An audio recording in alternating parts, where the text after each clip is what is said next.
stressed the importance of bolstering trilateral cooperation to address security challenges posed by North Korea and China, as well as the evolving situation in the Indo-Pacific region.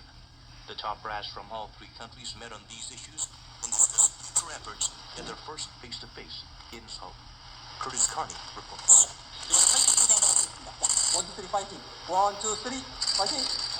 Admiral Kim Yong-soo, the chairman of South Korea's Joint Chiefs of Staff, stood with his U.S. and Japanese counterparts on either side as all three military leaders posed for a photo, hands clasped in a show of solidarity. Kim sat down on Friday with General John Daniel Kane of the U.S. and General Yoshihide Yoshida of Japan at the Trilateral Chiefs of Defense meeting in Seoul to evaluate the current security environment and discuss ways to strengthen cooperation among the three countries.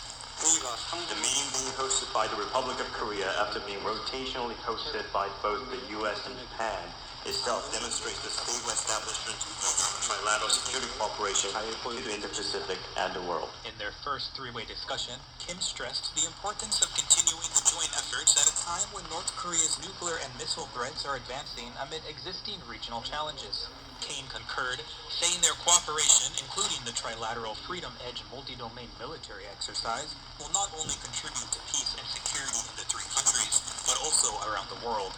He said his country's priority is to re-establish deterrence and stressed the importance of the three sides working together at a time when North Korea and China are carrying out an unprecedented level of military buildup with their own agendas. We need to be able to demonstrate resolve, to be entrepreneurial and proactive in our partnerships. Yoshida, meanwhile, emphasized the need to institutionalize the trilateral partnership so it is not affected by political factors, adding that they should also increase solidarity to strengthen deterrence against the North. The conference is held regularly by the three countries to boost their joint response to military threats.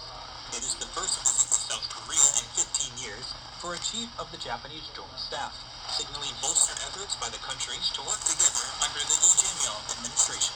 Curtis Carney, KBS World Radio News. South Korea, the U.S. and Japan held a joint air drill on Friday over international waters south of Jeju Island, involving a U.S. B-52H strategic bomber. This marks the bomber's first deployment to the Korean peninsula this year.